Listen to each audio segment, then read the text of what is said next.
Welcome back to the Money Script Podcast. I'm your host, Johanse Harrison. So happy to be with you again. Once again, man, we were having a lot of fun. Season 2 is well underway. We're on the second half of Season 2. I told you guys we're going to go out with a bang, and I've got some incredible guests coming up over the next few weeks. Today, though, let's talk about who we have today. Today, we have the wonderful Erica Galloway is with us. We're going to be talking about her dreams and visions of recreating cartoons for brown babies and families. As a brown family, that's very important to me. I didn't grow up with a lot of black cartoon heroes. I mean, it was the 80s and 90s. I mean, we'll talk about that because I want to learn more from her on her vision behind doing this. But with no further ado, let me welcome Erica to the show. Erica, thanks for joining us. How are you? Hi, how are you? I'm good. I am really good. Really good. Good to see you. Good to see you. You guys can't see her. I can see her. She can see me. That's because we're doing this whole Zoom thing. But, you know, this is a podcast. And yes, I know so many of you have asked, why can't you just record it? We're working on it. We're working on it. We'll get it done soon. But with that, we are also joined by her beautiful daughter, Amira, which is the same name as our daughter, Amira. So we've got that going for us. So Amira might decide to join us in case, you know, Peppa Pig isn't captive enough. Oh, there she is. I said, in case Peppa Pig isn't captive enough, she may come and speak with us for a little while. But we're going to work through it because that's what it's like when you're a mommypreneur. That's sometimes you got to hop on the podcast with your baby there with you. Yeah, you do. Nap time is not at the same time. I'm just letting everybody know. Nap time is not at the same time every day. Some days it's only 20 minutes, and some days it's 30, and some days it's 2 hours. Yeah. Yes, her nap time was hours ago, and she has separation anxiety. So we're working on that. So right now she wants to be wherever I am. So being a working at home mom, it can be intense. So we're working through it though. Yeah, tell us about it. She knows. She's like, yes, I'm not letting you out of my sight, no matter how hard you try. We went into another room and she followed. Hey, well, maybe we will bore her over time. So please, Erica, tell us about this project that you're taking on. I'm so excited about it. By the way, there is a GoFundMe page, everyone. The link will be in the show notes. So go to the show notes, go to the GoFundMe page, especially if you are a brown parent or you have a brown child and you want to see more brown babies and families in some of our books and nursery rhymes. And shout out to all the black authors out there that are starting to put out more books. I know we have the Princess Truly and her beautiful curls, and LeBron did his book, and there's another one I can't think of, the other hair one, the one that won the Oscar. Oh, I can't think of his name. Hair Love. There we go. Hair Love. Hair Love. Yes. See, Amira knows. She knows Hair Love. Yes. So tell us a little bit about your project. What are you working on? So when I started letting my daughter watch cartoons around 9-10 months, I became so discouraged at the lack of diversity that was on Netflix, YouTube, just any cartoon. There's such a lack of diversity. I go to Netflix, I try to find animation for her. There's one animation, which is Diary, Princess and the Frog, the Diary of, Princess and the Frog. And that's a remake. And they're pretty much frogs throughout the whole movie. And then you have like one other short film. And it was just very discouraging. I would go to YouTube, and there's like Coco Melon, and there's all these different shows. And when I tell you, it just blew my mind that in today's time, there weren't many cartoons for our kids. And knowing, I study early childhood development, so knowing what that does, that by the time a child is 3 years old, they already have a view of the world. They already have a perspective of life. And so their brain is already developed by 90% by the time a child is 3. So with that being said, psychologically, what does that do to their self-esteem when they're not seeing these people that look like them. They're not seeing families that look like them. Even in my adulthood, I'm talking to my daughter's father and just other people. And the men especially are saying things like, I never saw that. I never saw what it looked like to have a father in the home. And our kids are being programmed from a very young age. Even when I walk down the aisles, I go to Target, I go to Ross, I go to all these different stores looking for toys for her. And on the cover of everything are white families. Like our kids don't play with toys, like they just now started coming out with diapers that have some Black kids on the cover, and Doc McStuffins. That's her.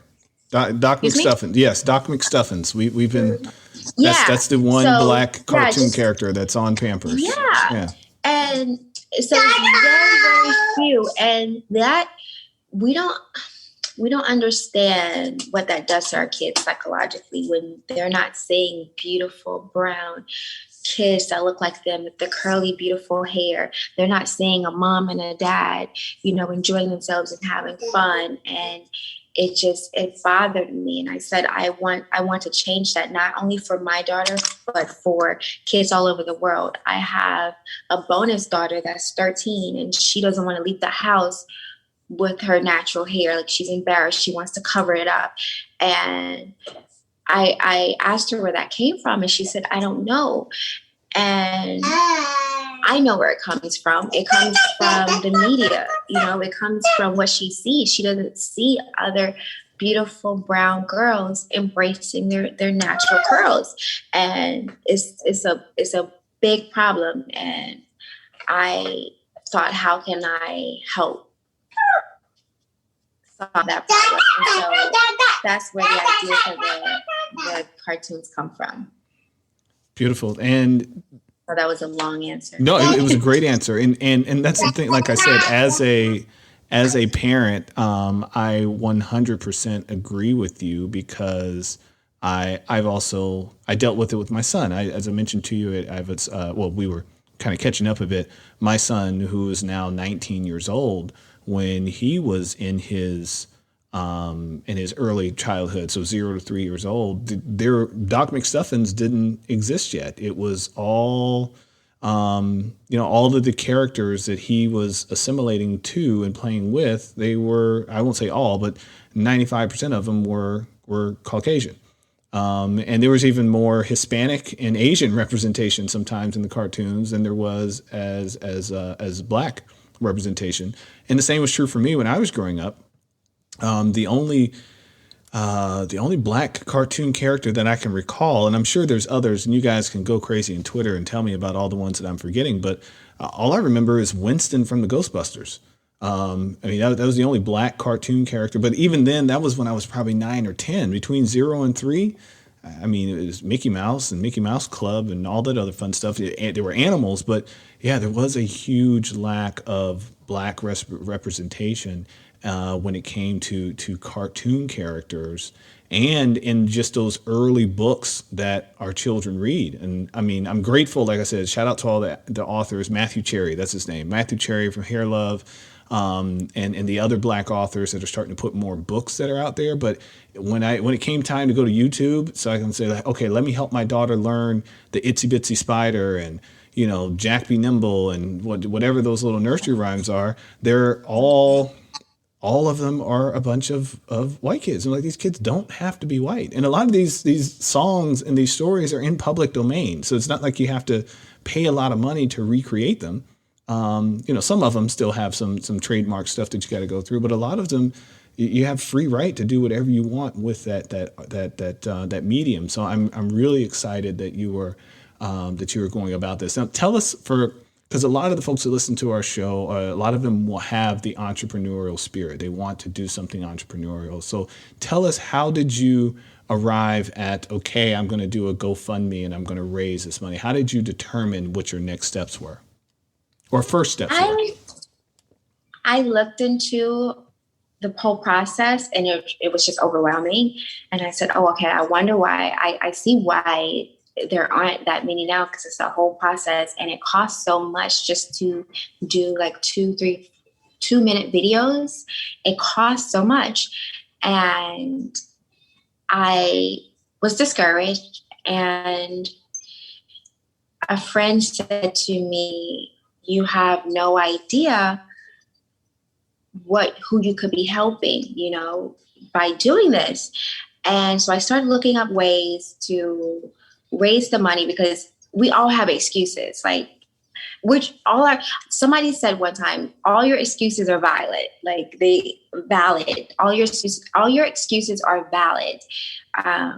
But do you let those hold you back? And my excuse for not already doing this was I would do it later on, once I have the budget that I need, and I just started listening to my excuses of why I can't do something.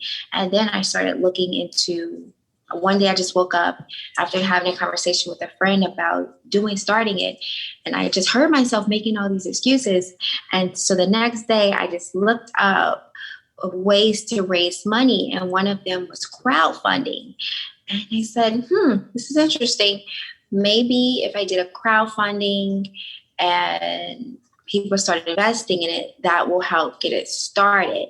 And I put my savings in and just go from there. But at least I start, versus saying, okay, towards the end of the year, I'll have enough money saved. And so I honestly just stepped out on faith, and I've just been so humbled and honored that people are actually investing, their hard-earned money into this project. I did a funny video for real, where I was crying that I did a funny video that Amira's dad had picked her up, and I didn't have to hear Coco Melon the whole time she was gone. And I said, F Coco Melon. And someone was like, yes, F Coco Melon. And so we started a conversation with me saying they have no Black characters. They act like Black people don't exist. The little Black kids that they do have, they put them on the back of the bus, like the wheels on the bus go round and round, and the little Black kid is in the back of the bus. No, he's not. No, he's not. The black kid is in the back. They always have these. They always have like the Black. Tell me I'm lying. They always have like the Black kid in the back or in the corner somewhere off to the side. And I see when the kid's marching, the Black kid is in the back. And I see stuff like that. And a few moms were like, yeah, I feel the same way. Like, yeah, man, I feel the same way. We need Black cartoons for our kids. We need Black cartoons for our kids. So after seeing that, like 5 comments of like that, after seeing 5 comments of that, I was like, you know what? I need to stop making excuses and try to find a way to get the funding to do this, because people all over the world find ways to fund their dreams. And when a politician wants to run for office, they go knock on doors. They'll raise $500,000 just for media coverage, just to persuade you to vote for them. And our people are way more supportive than we give them credit for. And when you have that mindset of everybody's for themselves and nobody cares about what I'm doing, it is self-deprecating, and you really don't realize how many people feel the same way you feel and how many people support you when you just ask. That is something that Steve Harvey said. He's like, you have not because you've asked not. And so I stopped just making the excuses, like I said, which were valid. You need it's gonna take about $100,000 to really get about an hour worth of animation videos with the music and everything. But I stopped making excuses, and when I did that, I started looking for ways. And that's another thing. When you stop making excuses and you start looking for ways for it to work, you start to find ways for it to work versus why it wouldn't, So absolutely. You are absolutely correct when you push your excuses aside and start to looking for reasons why you can instead of reasons why you can't, the reasons always start to show up. And it's a whole frequency thing. It's just when it goes back to seek and you shall find. So Yes. if what you're looking for, all the reasons why something will not work, you will keep finding reasons it won't work. 'Cause that's what you're tuned into. That's what you're looking for. But the moment you say, I'm going to find a way to make this work, then now you're tuned into what ways can this work, which goes back to GoFundMe. GoFundMe is an amazing platform. It has changed the lives of so many entrepreneurs and so many people. My son is one of them. He's shooting his first film right now in college. He raised the money on GoFundMe, and he was resistant. He said, Dad, you just write the check. No, son. I said, what's it going to make? How much money is it going to make? You want me to invest? I need to get a return on my investment. I don't know how it's going to make money. You talked to the wrong person. I said, but go do a GoFundMe. And he went and did a GoFundMe and raised like 125% of his goal. He was shocked. He's like, who are these people? I said, exactly. These are people. You were looking for people that want to help you. And there they are. They are out there. And you're already, let's see, you're about 12% of your goal, a little bit more than that, 13% of your goal. And that's with me not even pushing it as hard. Oh, we are pushing this right now. That's what this whole podcast is about. We are pushing this hard. We're going to, because I'm promoting the podcast. So I'm going to buy ads to promote this podcast, just like we promote every podcast. Who knows who might listen to this and be like, let me go like, oh, she needs 20 grand. I'll just go ahead and do a check for 10 real quick. Who knows? It could happen. I know, right? Crazier things have happened. They have, yes. And I know it's not far-fetched at all. Like it's not. You will be surprised how many people support you when they know what you actually are doing, right? Or a lot of people don't even know what someone else is doing. I have people. Let me make sure. I have people that I've never even spoken to, never met in my life. They're like, hey, you're doing this? Here you go. And I'll get work. And I'm like, oh my God. I've actually had one person donate multiple times. Like, it's wonderful. And it's exciting to see something come to life. And I don't even know the magnitude of what this, what this will become. Okay. Did she sneeze? Is that a sneeze? Is she saying achoo? It sounded like she said achoo. Trying to get me to help her. She wants to be a part of the conversation. Yeah, she wants to be a part of the conversation. Yeah, that's it. She's like, I got my shoes. We're making it. She's trying to tell you, Mom, I need you to hurry up and make these cartoons before they are for an age group that I'm not in anymore. Yeah. Oh no, she got some time. She'll be 2 this week, and they will be done I'm looking at August. August. And when you say they, you mean the first couple of minutes, or you mean the first hour? What are you going? What's your goal by August? I'm looking at the first 30 minutes at least.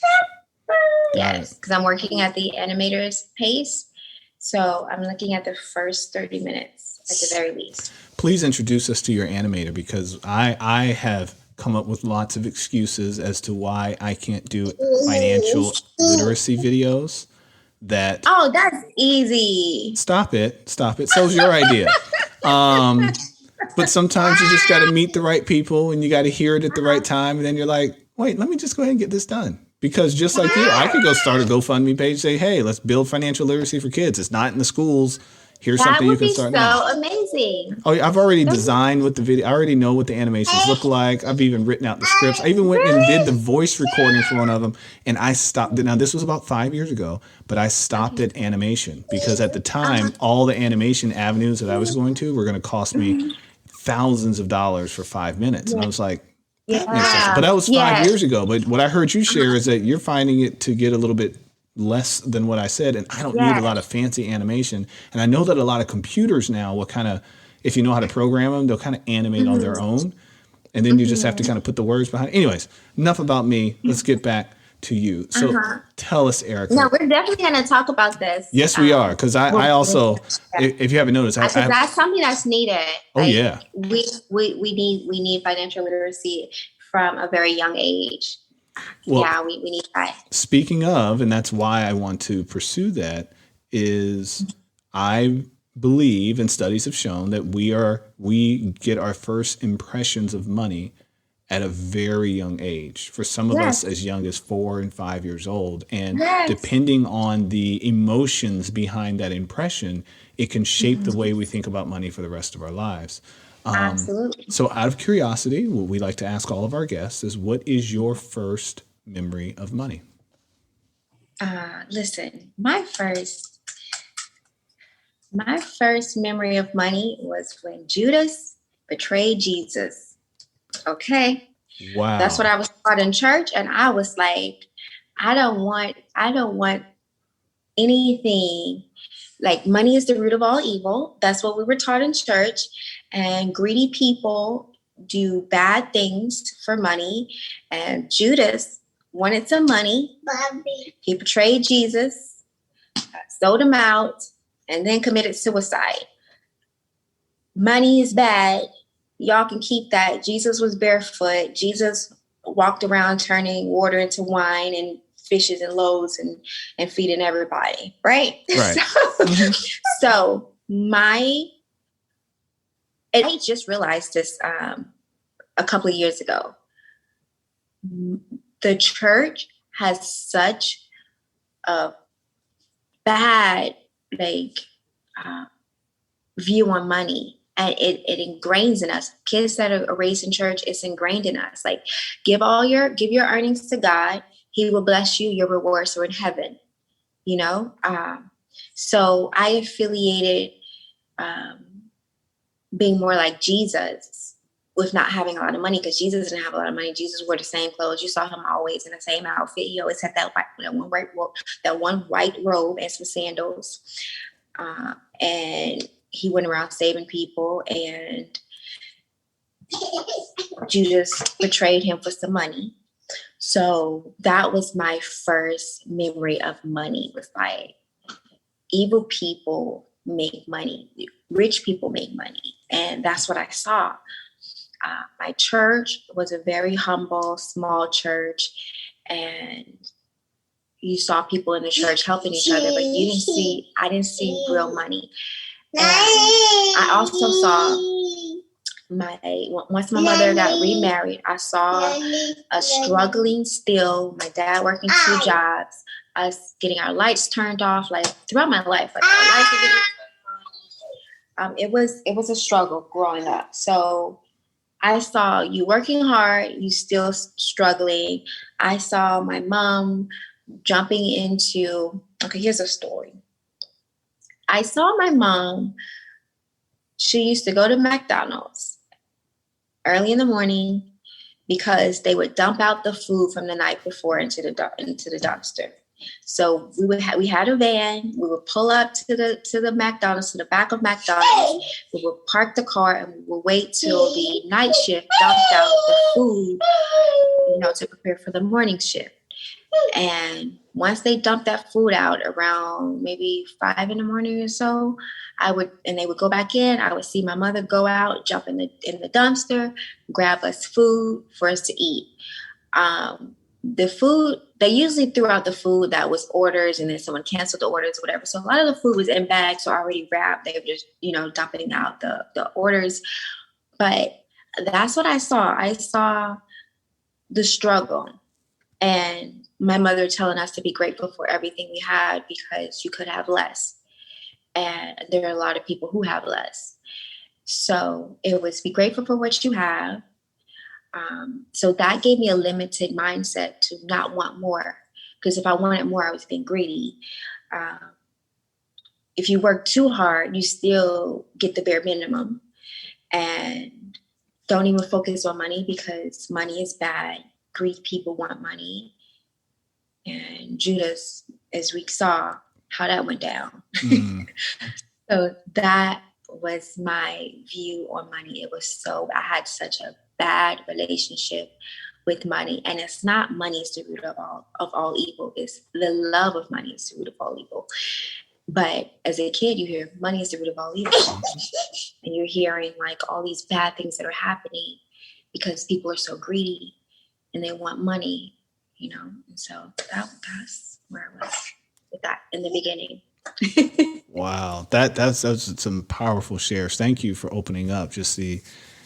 I cannot say that I haven't seen just in my lifetime, just being out early in the morning, families just like yours that are in the back of the Subway or the McDonald's or any other food place that are and I would look at the food sometimes like, well, they might as well give it away. The stuff's perfectly fine. Another place that is come to mind is I remember being at a bagel place early in the morning to pick up bagels for my office. And as I came in, I was, first one there. They just opened the door and they had this big bag of bagels, a trash bag full of bagels. And I was like, oh, you got my order. Thank you. I was like, I don't care it's in the bag. And I was joking. They're like, no, this is trash. I was like, yeah. I was like, those are perfect bagels. Oh yeah, they're yesterday's bagels. Like, yeah.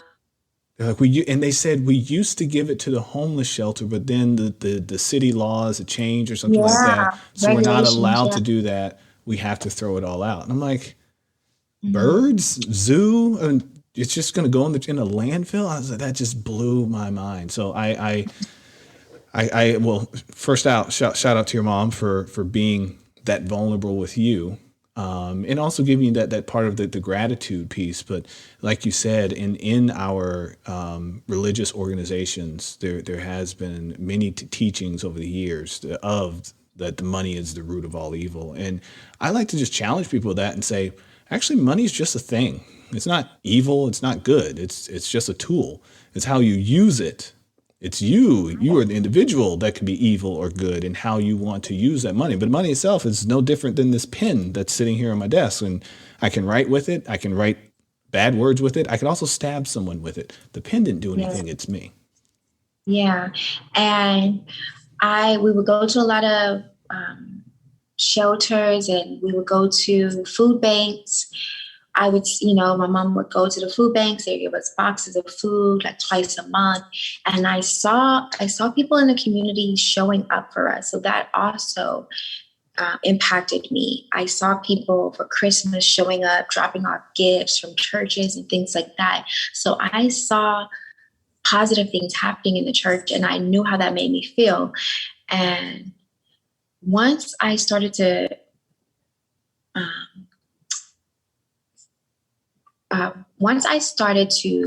redefine my relationship with money, I said to myself, you know how many people I could actually help the more money I have? Like, yes, that part. The more I'm talking about helping people, how many people I could feed, with more money. So I needed to get it together, not for myself, but for everybody. Like if I'm trying to help people, I could build a school, I could feed people, I could really improve lives with money. So when I started to think like that, my relationship with money, like once I changed my relationship with money, then I started to think like that. Yeah. Indeed. Well, I am excited to hear how your money story will continue to evolve. Your money script will continue to evolve. I am confident that you are going to reach this goal because I know that some of our listeners today are going to go, that's the first thing. Actually, do it right now. But unless you're driving, if you're not driving, stop what you're doing, go to the show notes, click the link, give $1, give $2, give 10, give 10,000. Actually, GoFundMe will not stop her at her 20,000 goal. She can go well on beyond that. You heard her say she needs about $100,000 to really get it done right. Let's get this $100,000 so that we can have some more characters, especially at the really young, impressionable age of this, that's 9 months to 3 years old, so they can see more brown and black children, and they're not sitting at the back of the bus. It just reminded me of South Park.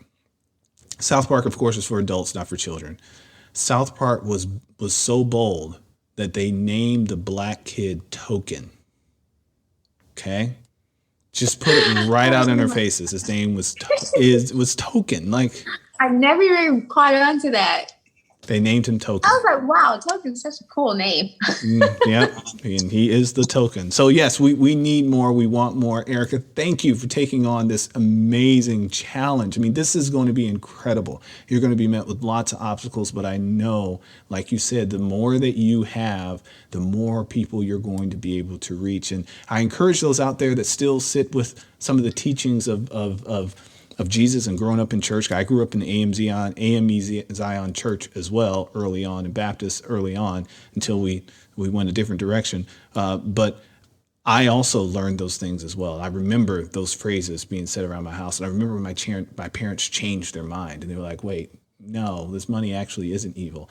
And they also told me something else, is that Jesus was probably actually pretty wealthy because he was the leader of a religious organization that accepted donations and gifts a lot. And by the way, frankincense and myrrh was not easy to come by back then. And he got lots of it when he was a baby. So I'm just saying. And his daddy was a carpenter. It wasn't like he wasn't a beggar on the street. He was a carpenter. Carpentry was pretty damn important back then. So I'll just leave it at that. Y'all can go do your own research on that. So with that, Erica, please tell us how we're going to make sure everybody has in the show notes the GoFundMe. Please tell them Instagram, where they can reach you, how they can learn more. Yes, you can reach me on Instagram at Erica_Galloway. LinkedIn, Erica Galloway. I am working on building the website right now. So that will be lifeonpurposemedia.com, but that I will put that on my Instagram as well. And those are the places you can. Facebook, Erica Galloway. I don't be on Facebook like that. My parents down there. Well, if you want to meet Erica's parents, go to Facebook, be her friend, and then you'll see who her parents are. And please, you guys, give with the open heart, give with the open wallet. I'm a big believer that giving is part of your entryway to receiving. With that, Amen. I'll see y'all next week. Thank you, Erica. Thank you.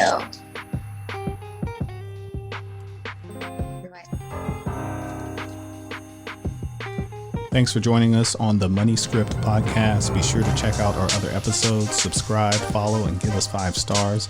Continue to send your financial questions on Twitter or Instagram at the Money Script. Go to moneyscriptwealth.com and schedule your complimentary consultation to discuss your specific goals and concerns. Financial advisory and investment management services are offered by MoneyScript Wealth Management PLLC, a registered investment advisory firm registered in the state of Texas and California and other states where exempt. The MoneyScript LLC and the MoneyScript Wealth Management PLLC and guests of the episode may have interest in the investments mentioned today. The opinions and views are expressed here are for informational purposes only. This material is educational in nature and should not be deemed as a solicitation for any specific product or service. All investments involve risk and a significant loss of principal. The MoneyScript nor MoneyScript Wealth Management offer tax or legal advice. Please consult your tax advisor or attorney for specific advice about your situation. Until next time.